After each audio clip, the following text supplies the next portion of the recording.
Near-death experience and the Singularity archetype, and death, which alike levels all, alike impresses all with the last revelation, which only an author from the dead could adequately tell. That's from Herman Melville's Moby Dick.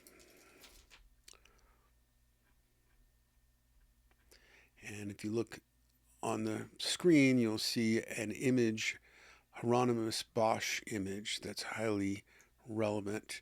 It doesn't quite fit in the frame. I'm going to scroll down.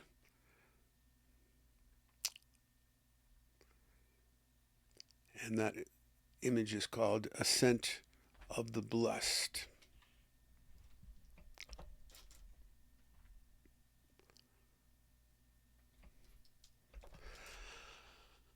Near-death experiences, NDEs, are not a new phenomenon.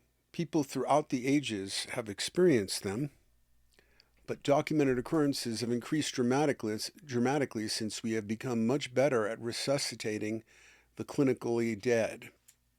Based on Gallup polling done in the 80s and a German study in 1999, approximately 4.2% of the population report having an NDE. Modern popular awareness of NDEs began only recently with the 1975 publication of Life After Life by Raymond Moody, who's both an MD and a PhD in Greek philosophy and a psychiatrist. I need to make a note here. There is the resuscitation technology, even in just the last few years, has really exploded.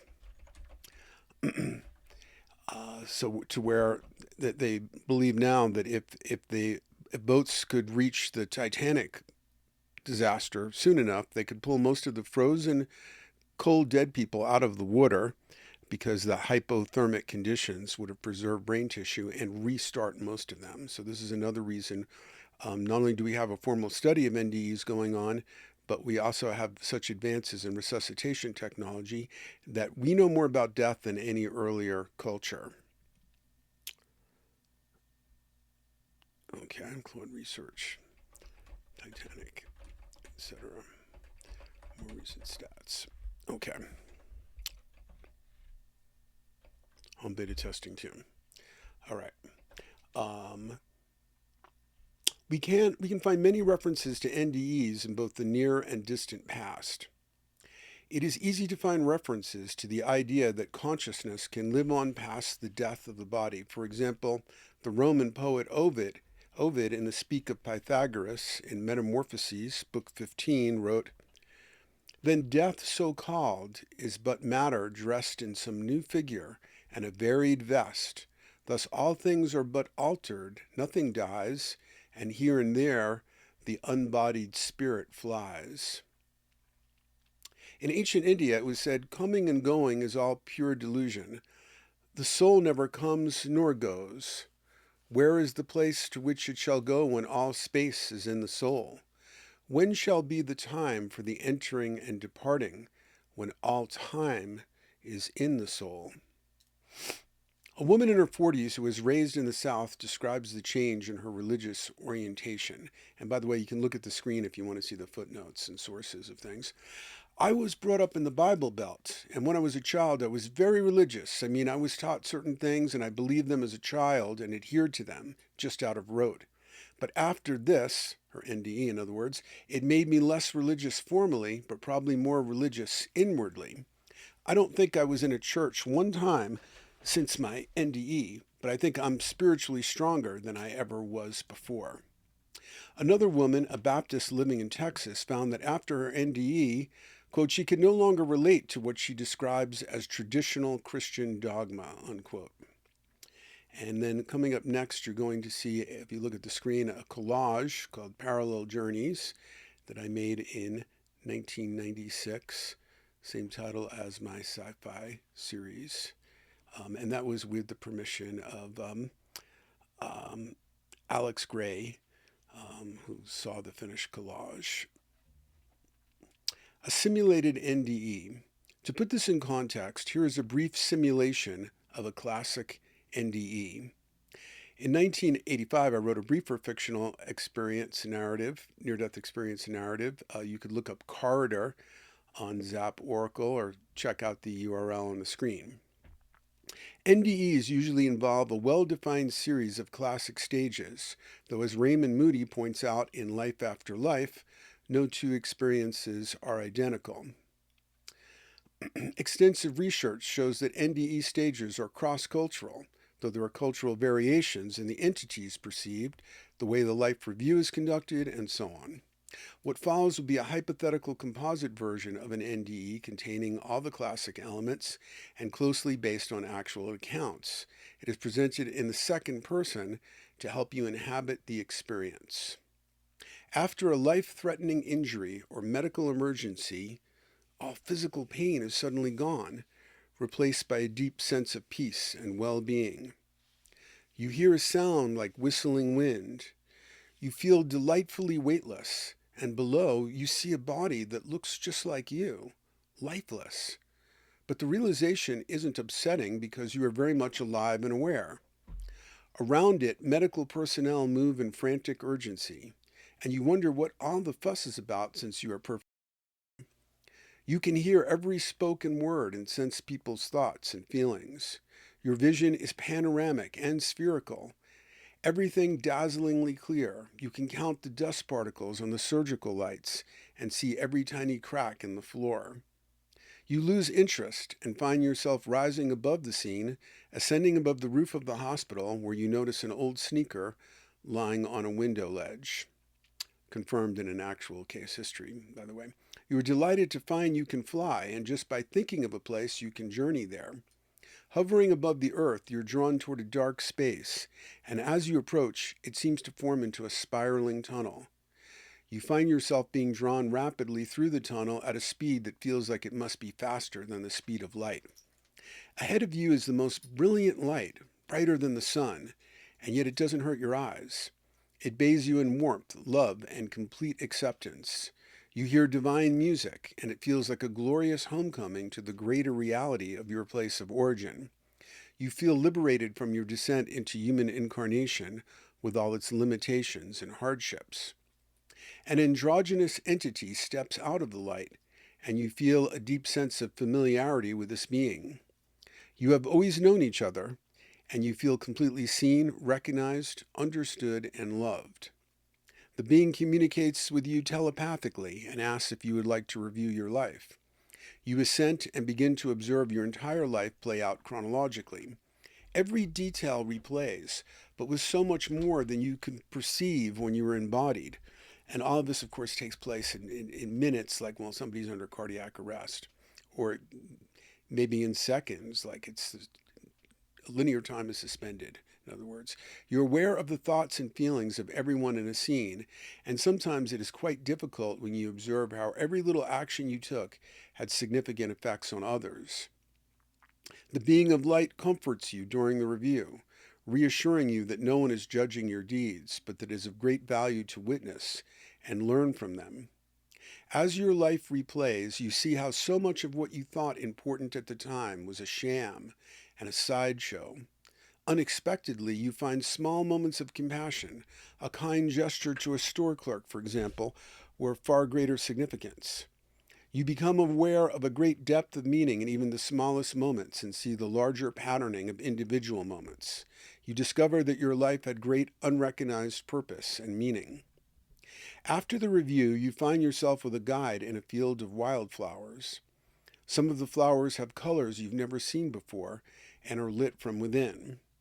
There is a stream running through the field, and you are told that you have a choice. If you cross the stream, you can stay in this beautiful world that feels like home, but you will also miss out on many years you could have had in your earth plane life. You don't want to leave this place of peace and love, but you also feel a deep responsibility to those you left behind. You choose to return and hurtle back through the tunnel into your wounded body and its painful sensations. Despite the confinement of the body, you feel a deepened sense of purpose, a deeper appreciation of life, and a will to fulfill your mission. The Pam Reynolds case. The following is a particularly well-evidenced actual case. Pamela Reynolds, age 35, a working mother of three, received a grim diagnosis following a CT scan in 1991. She had a giant aneurysm in a cerebral artery close to her brainstem. Left untreated, rupture would be immediately fatal. No conventional surgery could reach an aneurysm so deep in the brain. Pamela's only chance for survival was a high-risk surgery that could only be performed at the Barrow Neurological Institute in Phoenix, Arizona, 2,000 miles from her hometown of Atlanta. Neurosurgeon Dr. Robert Spetzler pioneered a procedure known as hypothermic cardiac arrest, or less formally as standstill. Pamela's body temperature would be lowered to 60 degrees Fahrenheit, 15.5 Celsius. Her heartbeat and breathing would be arrested, and all blood would be drained from her head. She would be flatlined, dead by every clinical measure. As Dr. Spetzler explained to the BBC, what we want to do is we want to bring that brain to a halt. We don't just want the brain to be asleep. We want the metabolism of the brain to stop. Every measurable output that the body puts out disappears completely, so you have no neuronal activity whatsoever. As cardiologist Michael Sabom put it, during standstill, Pam's brain was found dead by all three clinical tests. Her electroencephalogram was silent, her brainstem response was absent, and no blood flowed through her brain. Pamela was attended by multiple medical teams, heavily instrumented, and under continual state-of-the-art monitoring, including EEGs of both her cerebral cortex and brainstem. No brain activity was measured, even though her brainstem was being tested via evoked potentials in the form of 100 decibel clicks emitted continuously by earbuds inserted in her ears. With every neural monitor flatlined, Pamela had a detailed NDE. What follows are excerpts from her BBC testimony and an account recorded by Dr. Sabom. So this is Pamela speaking. I remember seeing several things in the operating room when I was looking down. And let's see, I should have mentioned that her eyes were taped shut. Let me insert that right now. Pamela was attended by multiple medical teams, heavily instrumented and under continual state-of-the-art monitoring, including EEGs of both her cerebral cortex and brainstem.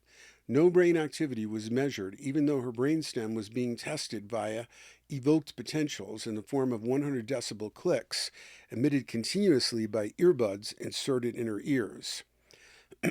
With every neural monitor flatlined, Pamela had a detailed NDE. What follows are excerpts from her BBC testimony and an account recorded by Dr. Sabom. I remember seeing several things in the operating room when I was looking down. It was the most aware that I think I have ever been in my entire life. I was metaphorically sitting on Dr. Spetzler's shoulder. It was not like normal vision. There was so much in the operating room I didn't recognize, and so many people. I thought the way they had my head shaved was very peculiar. I expected them to take all of the hair, but they did not. I heard the term saw, but what I saw looked more like a drill than a saw. The saw thing that I hated the sound of looked like an electric toothbrush, and it had a dent in it, a groove at the top where the saw appeared to go into the handle, but it didn't. And the saw had interchangeable blades, too, but these blades were in what looked like a socket wrench case. I heard the saw crank up. It was humming at an incredibly high pitch, and then all of a sudden it went brrr, like that. Pamela provides a highly accurate layman's description of the pneumatically powered Midas Rex bone saw, which was spinning at 73,000 RPM and did indeed look more like an electric toothbrush or dentist drill than a conventional saw.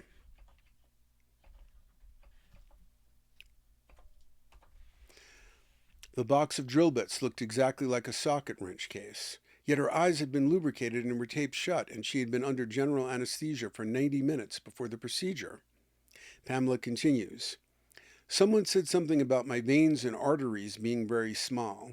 I distinctly remember a female voice saying, "We have a problem. Her arteries are too small," and then a male voice, Try the other side. It seemed to come from further down on the table. I do remember wondering, what are they doing there? Laughs, because this is brain surgery. While the bone saw was opening Pamela's head, a female cardiac surgeon had located the femoral artery and vein in the right side of Pamela's groin. These blood vessels were too small because a large flow of blood would be needed to feed the cardiopulmonary bypass machine. Pamela's left femoral artery and vein were prepped to be used instead. As the surgery progressed, Pamela was brought into cardiac arrest, and her core body temperature was 60 degrees Fahrenheit, 15.5 Celsius. The 100 decibel clicks from the ear speakers elicited no response, and both EEGs were completely flat. At that point came one of the most radical medical procedures ever performed. The cardiopulmonary bypass machine was shut off. The head of the operating table was tilted up, and the blood was drained from Pamela's brain and body like the oil from a car. At some point during this time, Pamela's NDE intensified. As Pamela narrates, I felt a presence. I sort of turned around to look at it, and that's when I saw the very tiny pinpoint of light. And the light started to pull me, but not against my will. I was going of my own accord because I wanted to go, and there was a physical sensation to the point, rather like going over a hill real fast. It was like the Wizard of Oz being taken up in a tornado vortex, only you're not spinning around. The feeling was like going up in an elevator real fast. It was like a tunnel, but it wasn't a tunnel, and I went toward the light. The closer I got to the light, I began to discern different figures, different people, and I distinctly heard my grandmother calling me. She has a very distinct voice, but I didn't hear her call me with my ears. It was clearer hearing than with my ears. I trust that sense more than I trust my ears. The feeling that she wanted me to come to her. Feeling was that she wanted me to come to her, so I continued with no fear down the shaft. It's a dark shaft that I went through, and at the very end, there was this very little tiny pinpoint of light that kept getting bigger and bigger and bigger. The light was incredibly bright, like sitting in the middle of a light bulb. I noticed that as I began to discern different figures in the light, and they were all covered with light, they were light, and had light permeating all around them, and they began to form shapes I could recognize and understand. And I saw many, many people I knew, and many, many I didn't know, but I knew that I was somehow connected to them, and it felt great. Everyone I saw looking back on it fit perfectly into my understanding of what that person looked like at their best during their lives. And by the way, this is a commonality in NDEs. People almost always look like they're 25 years old and in an ideal state of health. I recognized a lot of people, and one of them was my grandmother. And I saw my uncle Gene, who passed away when he was only 39 years old. He taught me a lot. He taught me to play my first guitar. So was my great-great-aunt Maggie. On Papa's side of the family, my grandfather was there. They were specifically taking care of me, looking after me. They would not permit me to go further. It was communicated to me, that's the best way I know how to say it, because they didn't speak like I'm speaking, that if I went all the way into the light, something would happen to me physically. They would be unable to put this me back into the body me, like I'd gone too far and they couldn't reconnect, so they wouldn't let me go anywhere or do anything. I wanted to go into the light, but I also wanted to come back. I had children to be reared.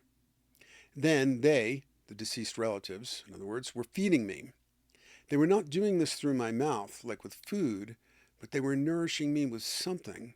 The only way I know how to put it is something sparkly. Sparkles is the image that I get. I definitely recall the sensation of being nurtured and being fed and being made strong. I asked if God was the light, and the answer was no, God is not the light. The light is what happens when God breathes. And I distinctly remember thinking, I'm standing in the breath of God. At some point in time, I was reminded that it was time to go back. Of course, I had made my decision to go back before I ever laid down on the table. But, the more I was there, the better I liked it, laughs. My grandmother didn't take me back to the tunnel or even send me back or ask me to go. She just looked up at me. I expected to go with her, but it was communicated to me that she didn't think she would do that. My uncle said that he would do it. He's the one who took me back through the end of the tunnel. Everything was fine. I did want to go. But then when I got to the end of it and saw the thing, my body, I didn't want to get into it. It looked terrible, like a train wreck. It looked pretty much like what it was, void of life.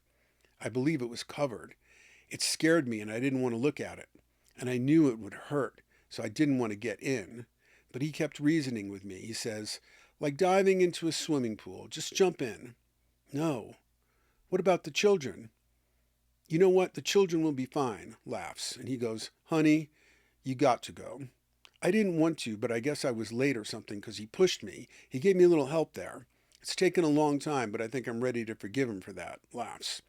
I felt a definite repelling and at the same time a pulling from the body. The body was pulling and the tunnel was pushing. I felt it chill me inside. I returned to my body. It was like diving into a pool of ice water. It hurt. The coldness Pamela felt was likely her chilled body's deep hypothermia registering as a sensation. Pamela continues. When I came back and I was still under general anesthesia in the operating theater, they were playing Hotel California, and the line was, you can check out anytime you like, but you can never leave. I mentioned later to Dr. Brown that was incredibly insensitive, and he told me that I needed to sleep more, laughter. When I regained consciousness, I was still on the respirator. Pamela concludes, I think death is an illusion. I think death is a really nasty, bad lie. Dr. Spetzler reflects. I don't think the observations that she made were based on what she experienced as she went into the operating theater. They were just not available to her. For example, the drill and so on. These things are all covered up. They aren't visible. They were inside their packages. You really don't begin to open up until the patient is completely asleep, so you maintain a sterile environment. At that stage in the operation, nobody can observe here in that state. And I find it inconceivable that the normal senses, such as hearing, let alone the fact that she had clicking devices in each ear, that there was any way for her to hear those through normal auditory pathways. And so all of the accounts of Pamela's NDE are drawn from three sources: Pim Van Lommel, Consciousness Beyond Life; The Science of the Near-Death Experience, Michael Sabom, MD, Light and Death, One Doctor's Fascinating Account of Near-Death Experiences; and the BBC documentary, The Day I Died. Most cases, I'll just let the footnotes pass on the screen, but that seemed an important one to disclose, that these were legit sources. Okay. Life lessons from the living dead. The lessons people derive from their NDEs show striking consistency, reflecting how values shift after encountering the Singularity archetype, connections we'll explore in depth later. Dr. Ring enumerates the value shifts and realizations that occur to experiencers as follows. There is nothing whatever to fear about death. Dying is peaceful and beautiful.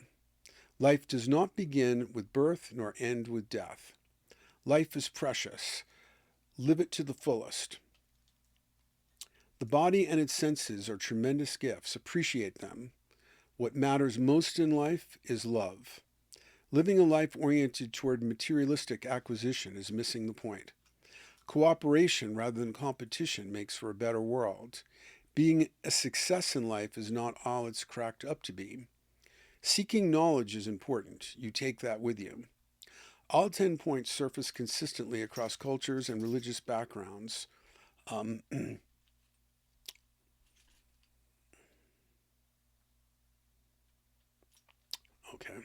fix this. All 10 points surface consistently across cultures and religious backgrounds and with the non-religious. A young man named Neve summarizes what he learned. My outlook on life was no longer bleak and dismal.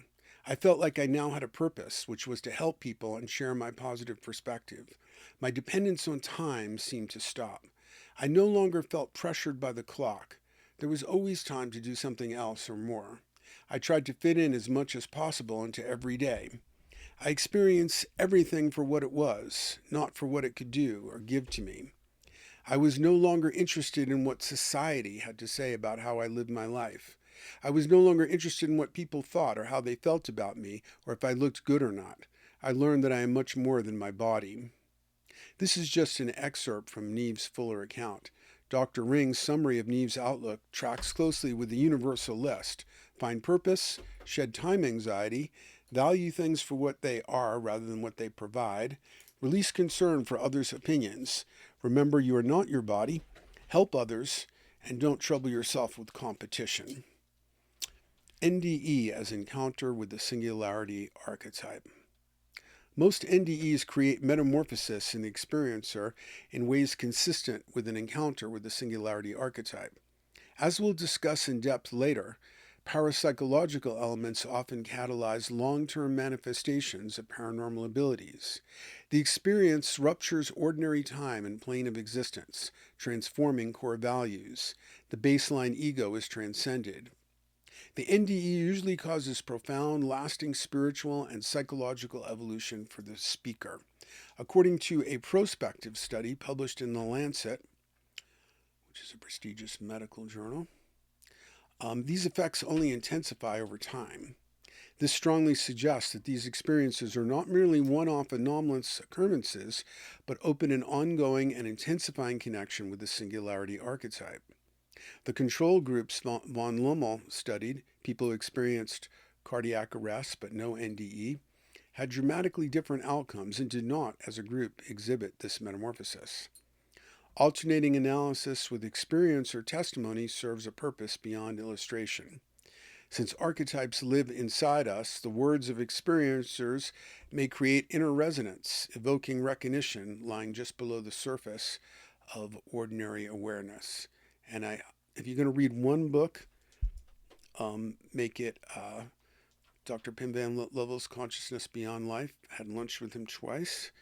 That book, what was the one that finally conquered my mom's skepticism about survival, and she was a super scientific skeptic type. And if you're going to watch something, watch Leslie Kean's Netflix documentary series called Surviving Death. She also has a book with the same title. Experience or testimony makes clear that crossing the event horizon changes people, and those changes have been studied scientifically. Most such studies, however, have been retrospective. Von Lommel and colleagues conducted the first large-scale prospective study comprising all individuals in 10 Dutch hospitals who experienced cardiac arrest between 1988 and 1992. Survivors were divided into those with NDEs and those without, the control group, with follow-up interviews at 2 and 8 years. What follows draws on Van Lommel's findings alongside studies and analyses by Dr. Ring.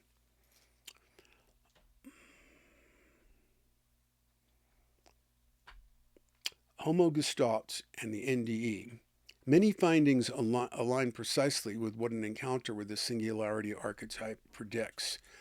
And I guess if you're listening to this out of sequence, the playlist has been created out of sequence.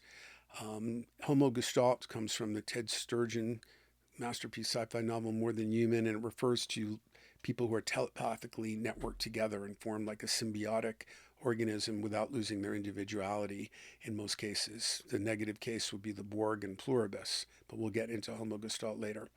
Many findings align precisely with what an encounter with the singularity archetype predicts. Isolated egoistic consciousness gives way to a homogestalt-like sense of unity and connectedness to others, Dr. Van Lommel summarizes. The newfound insight pertains to insight into connectedness. Everything and everybody is connected. Because of this sense of connectedness, some people describe the NDE as an experience of unity.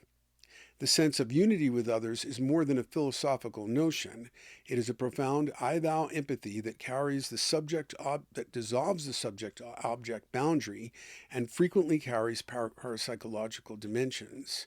Neve, the young male experiencer, comments, "These instincts also allow me to empathize with almost anyone. I feel that when I talk to people, I can physically and emotionally feel what they are going through at that time. It is as if I become them for an instant. The gift of insight allows me to help many people with their problems, but sometimes it gets to the point where there are so many that I lose myself in other people. This unexpected unity paradoxically strengthens individuality. Dr. Van Lommel points out that people become less dependent on the approval of others. Deep spiritual changes occur, and people's religious sentiment increases after an NDE, while their interest in organized religion declines sharply. By contrast, cardiac survivors without an NDE displayed a marked decline in interest in spirituality. Individuation.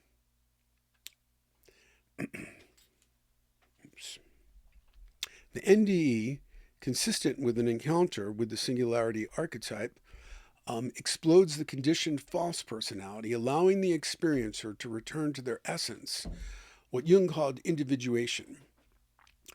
What some egos fear telepathic unity will mean, catastrophic loss of individuality, as with the Borg of Star Trek, or the hive mind, in Pluribus, is not what actually occurs in documented telepathic networks such as NDEs and the reported experiences of non-speaking autistic individuals.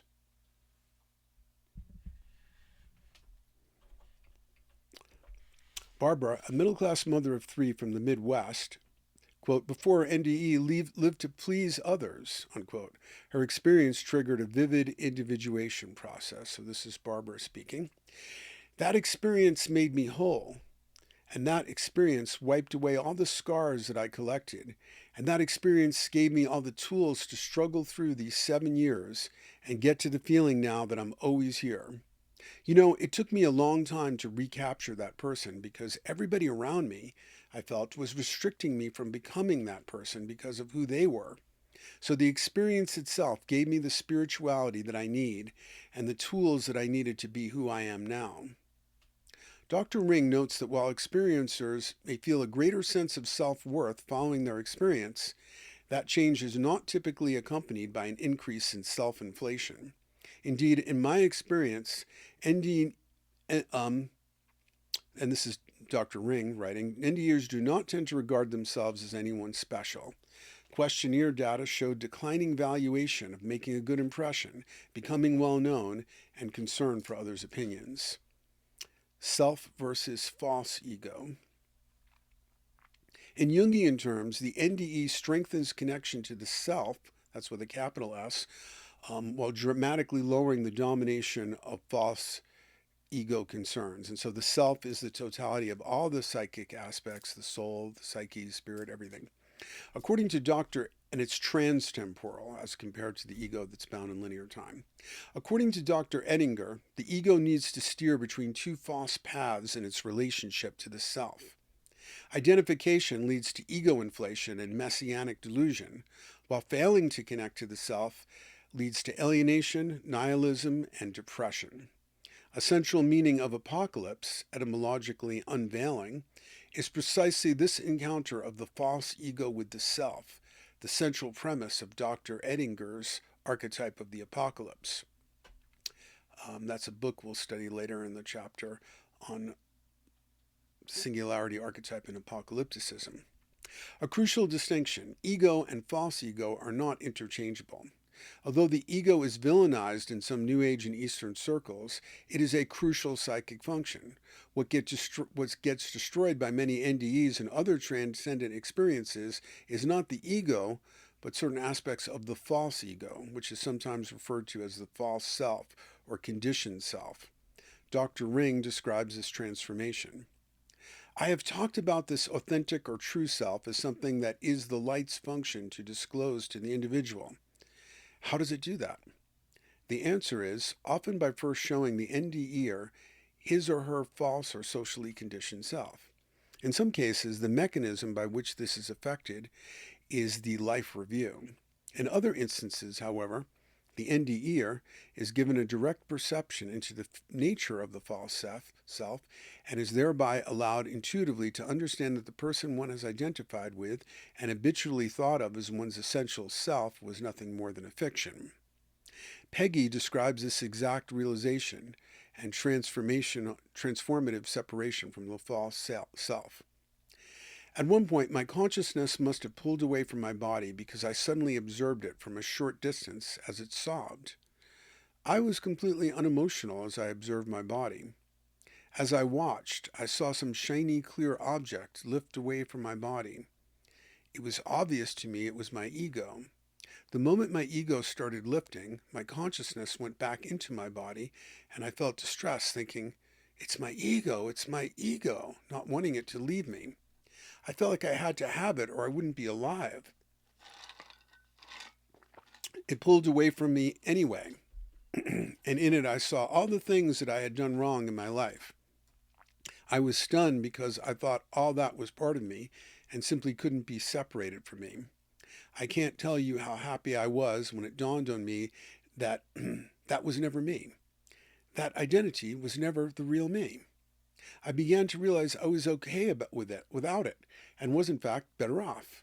It was sort of like taking a dusty old clogged up used filter off an air conditioner vent and letting the air go through unhindered. Only in this case it was pure undiluted love going through me. I decided to relax and let the light pour all this magnificent energy into me. If there is such a thing as restoring a soul, then that's exactly what happened to me. And by the way, a later chapter, a long one, will be about the ego and evolution. Peggy's testimony reveals why the ego fears confrontation with the singularity archetype and views it as apocalypse. Peggy's testimony reveals why the ego fears confrontation with the singularity archetype and views it as apocalypse. For the false self, the singularity is experienced as a catastrophic shock leading to extinction. However, from the larger vantage of the self, the same shock is the catalyst preceding rebirth, a transcendent evolutionary event. The NDE clears the false self, making room for an authentic self that is more compassionate and collectively oriented. Dr. Ring describes the transformation. Egocentric agendas diminish and concern for the good of the collective increases. As one experiencer put it, being of service to others is more real than this world.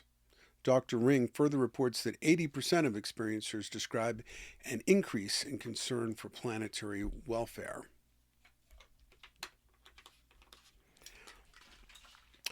NDE as living archetype. Both Ring and Van Lommel find that the power of NDEs increases for experiencers as the years pass. Dr. Ring's conclusion describes precisely what we'd expect from an archetype that continues to live inside the experiencer. Thus we see that, and if you're hearing it out of sequence, the archetypes are described and defined and so forth in the introduction. Thus we see that it appears not merely that core experiencers have an overpowering experience of the energy of the light, but also that the light projects its energy into them and fills them with its love. It's for this reason that the core experience, and NDEs in general, can never remain, as I've already said, simply a beautiful memory. It is an experience that continues to pulsate within, and when the circumstances are right, to shine without afterward. NDE and intimations of a transcendent evolutionary event. Most strikingly, Dr. Ring finds that experiencers agree that these experiences reflect a purposive intelligence and that they are part of an accelerating evolutionary current that is propelling the human race toward higher consciousness and heightened spirituality. These are not merely notions. In many cases, experiencers encounter the evolutionary dimensions of the singularity archetype as phenomenological actualities, including paranormal vision and logos beheld telepathy, NDE and parapsychological metamorphosis. After their NDEs, experiencers often undergo a parapsychological metamorphosis. Dr. Ring summarizes. It has been found that following an NDE, there is a marked increase in reports of the incidence of such paranormal phenomenon as telepathy, clairvoyance, and precognition. In addition, NDEers claim to have more instances of spontaneous OBEs, out-of-body experiences, and unusual perceptions such as seeing energy fields or auras around the bodies of others. Dr. Van Lommel adds, without really wanting to, many NDEers feel inundated with information from or via another dimension. The parapsychological changes are often threatening to the experiencer's pre-NDE sense of self-identity. All of a sudden, these people have a very acute sense of the emotions of others. Heightened intuition can cause major problems. Clairvoyance, enhanced sensitivity, and precognition can feel extremely threatening.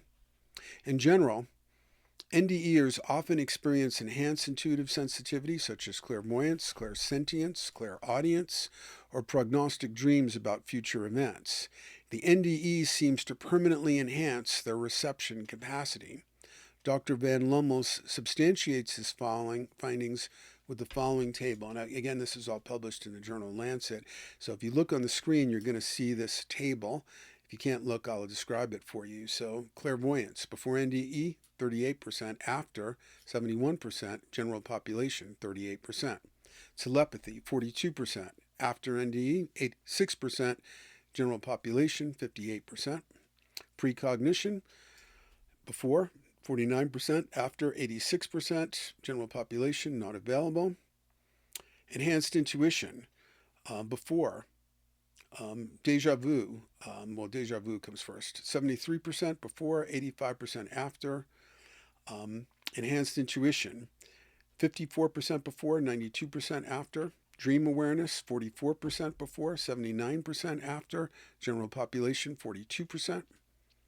OBE, out-of-body experience, 8% before, 49% after, 14% in the general population. Spirits, perceiving spirits, in other words, 22% before, 65% after, 27% general population. Healing ability, 8% before, 65% after, not available for the general population. Perception of auras, 13% before, 47% after, 5% general population. Psychic phenomenon in general, 55% before, 98% after, and 39% in Sweden, the place where they had a study of that. Paranormal vision. Paranormal vision is one of the most universal elements of NDEs. Experiencers typically report dazzling sensory acuity once outside the body, panoramic 360-degree, even spherical vision. Even more remarkably, as we'll examine shortly, those blind since birth report highly visual experiences. Craig, one of Dr. Ring's students, nearly drowned in a rafting accident at 18. His NDE included infinite depth of field and optical impossibility with conventional vision. This is Craig speaking. I was shocked to find that I was floating upwards into the open air above the river. I remembered vividly the scene of the water level passing before my eyes. Suddenly I could see and hear as never before. The sound of the waterfall was so crisp and clear that it just cannot be explained by words. Earlier that year, my right ear had been injured when somebody threw an M80 into a bar where I was listening to a band, and it exploded right near to my head. But now I could hear perfectly clearly, better than I ever had before. My sight was even more beautiful. Sights that were close in distance were as clear as those far away, and this was at the same moment, which astounded me. There was no blurriness in my vision whatsoever. I felt as if I had been limited by my physical senses all these years, and that I'd been looking at a distorted picture of reality. An extremely myopic audiologist, self-described as blind as a bat without his thick glasses, describes an NDE in a Japanese hospital during the Korean War. I sensed something turning sour in my system and literally yelled in my mind, "Hey guys, you're losing me." Then I just floated upward to the top of the canvas tent and looked down at the scene. Here is where I emphasize the word look, he says. In infinite detail, I saw the dust on the supposedly clean and sterile OR lights, someone just outside smoking a cigarette, the near panic of the medical staff, and the expression of the big black Air Force corpsman who was called to come in to forklift me in his arms to get me on my back. He had a clearly discernible scar on the top of his closely cropped head in the form of a small cross. He was the only one not wearing a face mask, having been summoned on the spur of the moment. A Canadian anthropologist describes the extraordinary vision she experienced in a letter to Dr. Ring. I was hovering over a stretcher in one of the emergency rooms at the hospital. I glanced down at the stretcher, knew the body wrapped in blankets was mine, and really didn't care. The room was much more interesting than my body. And what a neat perspective. I could see everything, and I do mean everything. I could see the top of the light on the ceiling and the underside of the stretcher. I could see the tiles on the ceiling and the tiles on the floor simultaneously, 300-degree spherical vision. And not just spherical, detailed. I could see every single hair and the follicle out of which it grew on the head of the nurse standing beside the stretcher. At the time, I knew exactly how many hairs there were to look at. But I shifted focus. She was wearing glittery white nylons. Every single shimmer and sheen stood out in glowing detail, and once again I knew exactly how many sparkles there were. Perceiving unknown colors. Another classic element is the perception of uncannily intense or previously unknown colors, typically encountered after crossing through the tunnel. Howard Storm, an atheistic art professor prior to his NDE, observes, "We traversed an enormous distance, although very little time seemed to elapse. Then, off in the distance, I saw a vast area of illumination that looked like a galaxy. In the center, there was an enormously bright concentration. Outside the center, countless millions of spheres of light were flying about, entering and leaving what was a great beginningness at the center. The radiance emanating from the luminous spheres contained exquisite colors of a range and intensity that far exceeded anything I as an artist had ever experienced. It was similar to looking at the opalescence one experiences looking into a white pearl or the brilliance of a diamond." Joseph,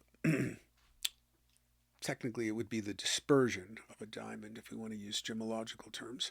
Joseph, a 46-year-old author, publisher, and businessman, describes brilliance as just the flashes of white light from a diamond. "At first I became aware of beautiful colors, which were all the colors of the rainbow. They were magnified in crystallized light and beamed with a brilliance in every direction. It was as if all this light was coming at me through a prism made by a most beautiful and purified diamond, and yet at the same time it was as if I were the center."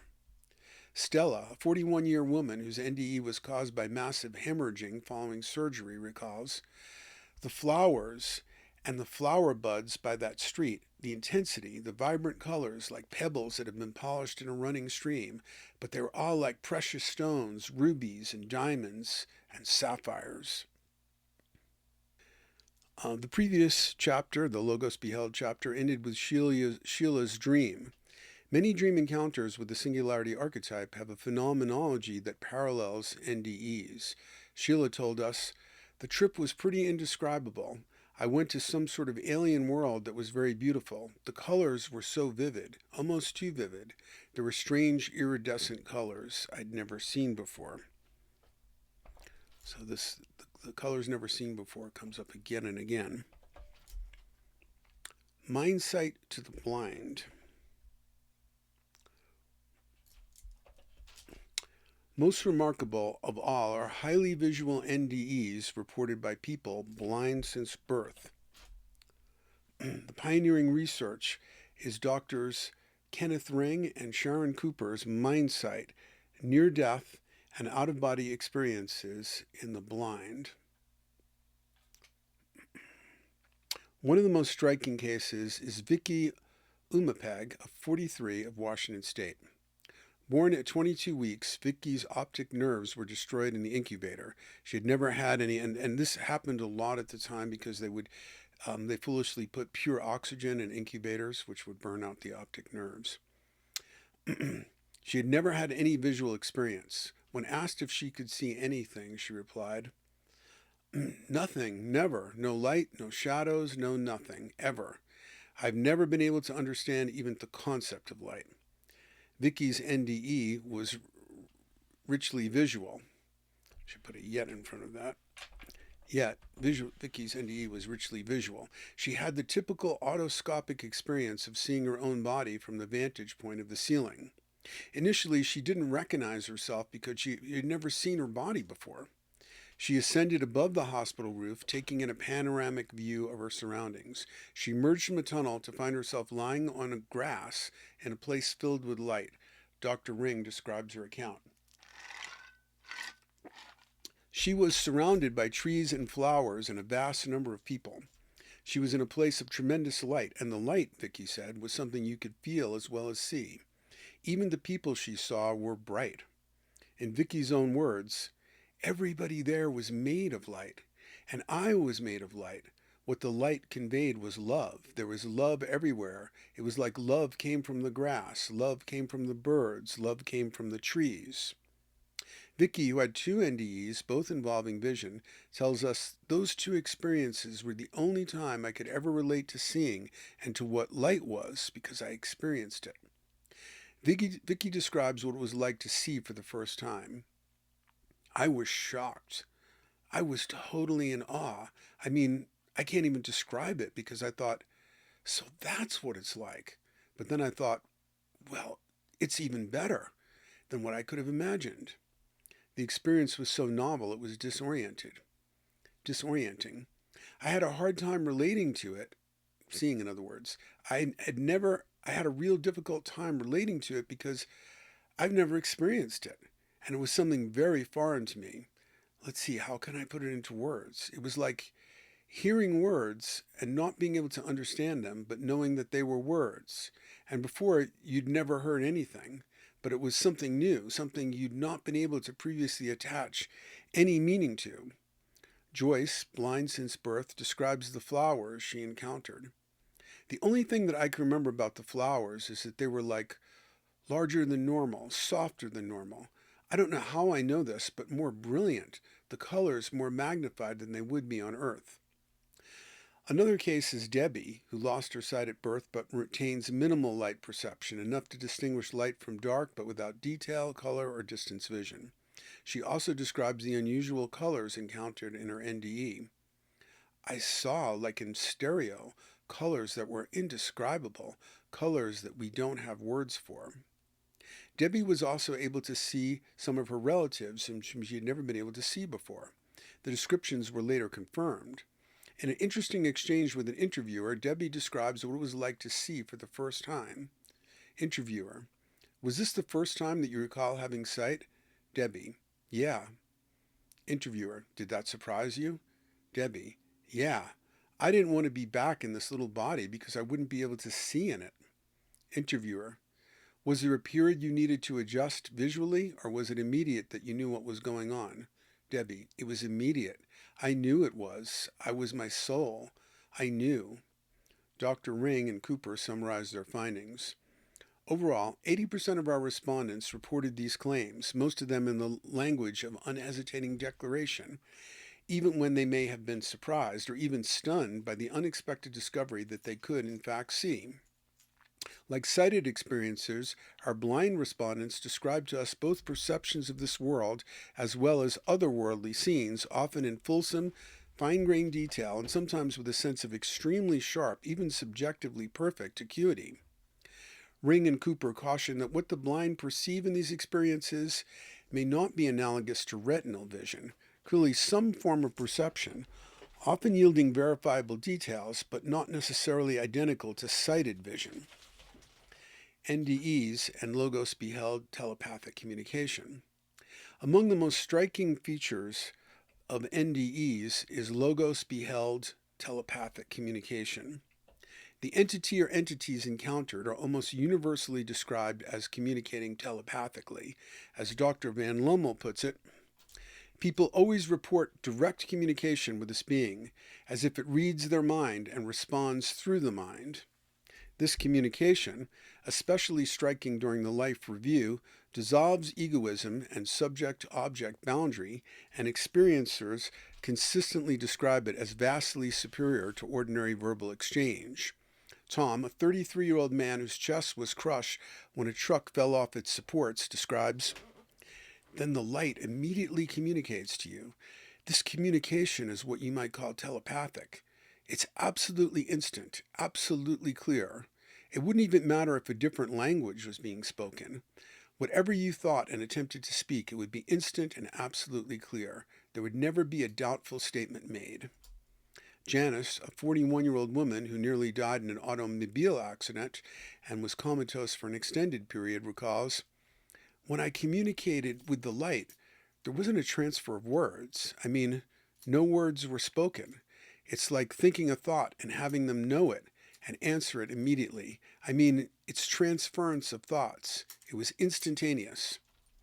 Dr. Ring documents the testimony of a 5-year-old named Mark who described his experience before Raymond Moody's Life After Life was published, before the term near-death experience had even been coined. And once again, these are the words of a 5-year-old. "You know, I died. It was really, really dark, Daddy, and then it was really, really bright. And I ran and ran, but it didn't hurt anymore. Oh, Daddy, I was running up there," pointing upward, "and he said he didn't hurt anymore, and the man talked to him. And his dad said, 'What kind of words did he say?' And Mark said, 'He didn't talk like this,' pointing to his mouth. 'He talked like this,' pointing to his head." Logos Beheld Life Review. The life review is typically described as a visually beheld revelation of cinematic intensity. A young man who nearly drowned narrates, "It was amazing.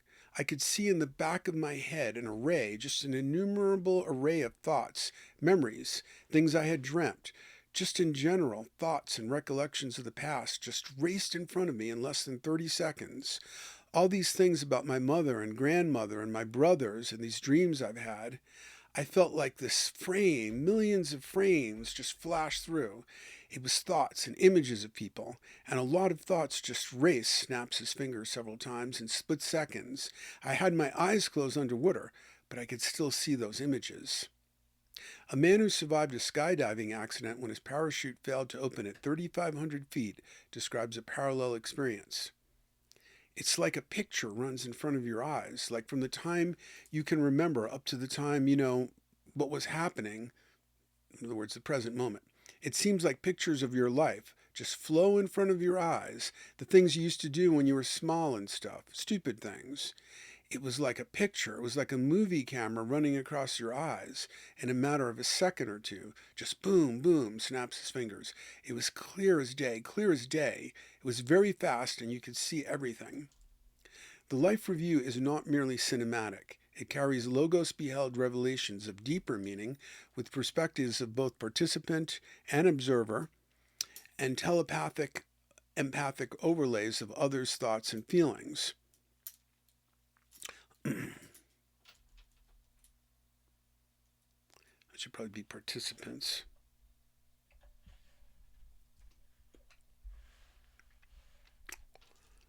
And the observer of the scene.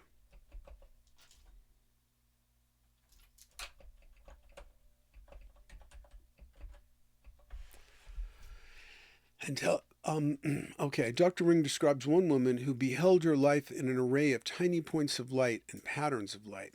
The reviews are not passive, they are interactive. Quote, "But you should not think that this process is purely mechanical, with the images flashing by at an unvarying rate of incredible speed. On the contrary, what NDEers say is that they can, as a matter of will, slow down these images and even dilate them so as to reach a deeper understanding of their significance. One woman who had reviewed her life in an array of bubbles told me, whenever I wanted to, I could sort of zoom in on different huge events in my life. The life review often dissolves the person's sharp subject-object division. Neve describes it describes it. Like if you were going to have a life review and we were going to have a play of it, I would be in the play, but I'd also be watching the play from the audience. And I would also feel all the emotions, pain, and suffering of all the characters around me in the play. And I'd feel it as an actor in the play, and I'd experience it as the viewer of the play, so I'd have both perspectives. Raymond Moody quotes an experiencer. When I was there in that review, there was no covering up. I was the very people that I hurt, and I was the very people I helped to feel good. Subject-object breakdown and homogestalt. These disillusions of subject-object, ego boundary, and ordinary communication can converge in a homogestalt realization that individual identities are integrated parts of a larger whole. Mellon Thomas Benedict describes what the light showed him during his NDE. And at that time, the light revealed itself to me on a level that I had never been to before. I can't say it's words. It was a telepathic understanding more than anything else, very vivid. I could feel it. I could feel this light. And the light just reacted and revealed itself on another level. And the message was, yes. For most people, depending on where you're coming from, it could be Jesus, it could be Buddha, it could be Krishna, whatever. But I said, but what is it really? And the light then changed into, the only thing I can tell you is that it turned into a matrix, a mandala of human souls. And what I saw was that what we call our higher self in each of us is a matrix. It is also a conduit to the source. Each one of us comes directly as a direct experience from the source. And it became very clear to me that all the higher selves are connected as one being. All humans are connected as one being. We are actually the same being, different aspects of the same being. And I saw this mandala of human souls. It was the most beautiful thing I have ever seen. Egocentrism dissolves into a profound homogestalt awareness of species membership and living matrix. Another boundary dissolves with it, the linear temporal walls that ordinary consciousness erects between past and future. Disassociated from the body, an organism embedded in linear time, the experiencer unlocks a transtemporal perspective. Somewhat less common than the life review, but widely reported, is the personal flash forward, a memory of the future. The flash forward. Sounds like a Marvel movie. Okay. Dr. Ring documents a flash forward involving a British man who had an NDE in 1941 at age 10. While recovering from the appendicitis surgery that triggered the NDE, memories of future events arose, and in each case, when he reached the age associated with the memory, he found himself living it out exactly. For example, a future memory told him flatly, "You will be married at age 28. This occurred even though on his 28th birthday he had not yet met his future wife. He also carried a memory of a specific scene, married, 2 children playing on the floor, and a strange unidentifiable presence behind a wall, not merely a picture but a living occurrence. In the experiencer's own words, I had a vivid memory of sitting in a chair from which I could see 2 children playing on the floor in front of me, and I knew that I was married, although in this vision there was no indication of who it was that I was married to. Now, a married person knows what it's like to be single because he or she was once single, and he or she knows what it's like to be married because he or she is married. But it is not possible for a single person to know what it feels like to be married. In particular, it is not possible for a 10-year-old boy to know what it feels like to be married. It is this strange, impossible feeling that I remember so clearly and why this incident remained in my mind. I had a memory of something that was not to happen for almost 25 years hence. But it was not seeing the future in the conventional sense. It was experiencing the future. In this incident, the future was now. This memory suddenly became present one day in 1968 when I was sitting in the chair reading a book and happened to glance over at the children. I realized that this was the memory from 1941. After that, I began to realize that there was something to these strange recollections, and the strange object behind the wall was a forced air heater. These heating units were not, and to the best of my knowledge are still not, used in England. This was why I could not grasp what it was. It was not in my sphere of knowledge in 1941. Transcending linear time. One near-death experiencer's life review included both past and future. Past events in black and white, future events in color, the review switching registers at the threshold of the present moment. In ordinary working life, we are coupled to bodies bound by linear time. Every newspaper introduction tags a person with their age. Johnny Jones, 22, said, and so forth. When we encounter the singularity archetype, we cross an event horizon where that clock stops.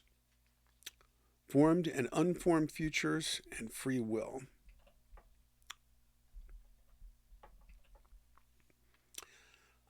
In my working sense of time, not a formal model, in other words, it's just an intuitive gestalt for me, the future contains both formed and unformed elements.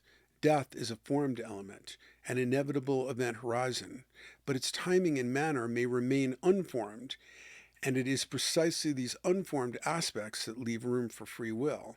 The dietary choices someone makes, the risks they choose to take, may shape when and how that horizon, death in other words, arrives. In other cases, a child in Pompeii when Vesuvius erupted in 79 AD, personal choice plays no role whatsoever.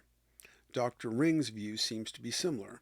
Since quantum physics is rooted in a purely probabilistic conception of the universe, where nothing can be fixed or known with certainty, precognitive perceptions are held to be previews of possible futures. Dr. Ring quotes Dana Zohar from her book Through the Time Barrier. It does not imply that the future is already fixed, but rather suggests that there are a range of possible futures and that in some way we may be able to perceive these possibilities. A key aspect of the singularity archetype, death and eschaton may be inevitable, but visions of the singularity may be metaphorical or glimpses of possible futures. In the early 80s, many experiencers had visions of the world ending by decade's close. As I'll discuss in the Apocalypticism chapter, the psyche frequently blurs inner and outer. Someone confronting their own death may project that imminence outward as an end-of-world vision. Sorting through the many competing models of time is beyond both this book's scope and my expertise. I'm not a philosopher of time, and the paradoxes of time physics remain unresolved by anyone, as far as I know. But we can briefly consider two well-known ideas and how they might illuminate the transtemporal dimensions of near-death experience. The many worlds interpretation. One alternative is the many worlds interpretation introduced by physicist Hugh Everett in 1957, which holds that possible futures are not merely possibilities, but actual alternative realities, all of them occurring simultaneously. Originally proposed to explain quantum level events, some have extended it to larger scales. Intuitively, though, this view drains meaning from choice. When near-death experiencers report being shown alternate futures, the experience is framed as a genuine decision about which path to live, which, while not proving free will, strongly suggests it. Wargo and near-death experience transtemporality. Eric Wargo draws on the relativistic block universe, in which past, present, and future coexist within a single space-time structure, to suggest that dreams, synchronicities, or déjà vu, and déjà vu, that should be, may reflect unconscious sensitivity to experiences that ordinarily lie in the future. Applied cautiously to near-death reports, panoramic life reviews or glimpses of later events may represent brief awareness of the self as extended across time rather than confined to the present moment. Both models offend my intuition, not as a philosophically defensible position, but as something closer to gnosis. I tend to treat theories of time and free will as psychological operating systems, evaluating them by what they cost us to inhabit. The block universe is too blocky, a sealed box leaving no room for meaningful choice. Many worlds is too profligate. Every choice happens anyway, draining the human drama of stakes.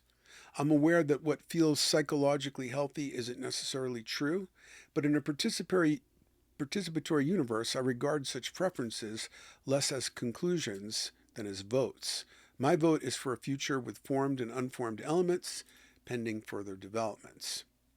Transcendence of linear time is a key feature of the Singularity archetype, recurring across dream states and near-death experience alike. It's also worth wondering whether some of the future-inspired visions in science fiction represent genuine transtemporal awareness, glimpses of possible futures refracted through the time-bound ego. NDEs as evolutionary catalyst. In both Heading Toward Omega and the Omega Project, Dr. Ring wonders whether near-death experiencers might be the prototype of a new, more advanced strain of the human species striving to come into manifestation. Got to fix a couple of things here.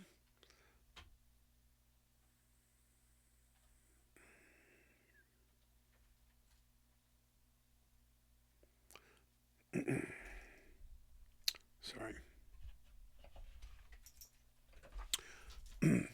No longer Homo sapiens. My demons striving into manifestation.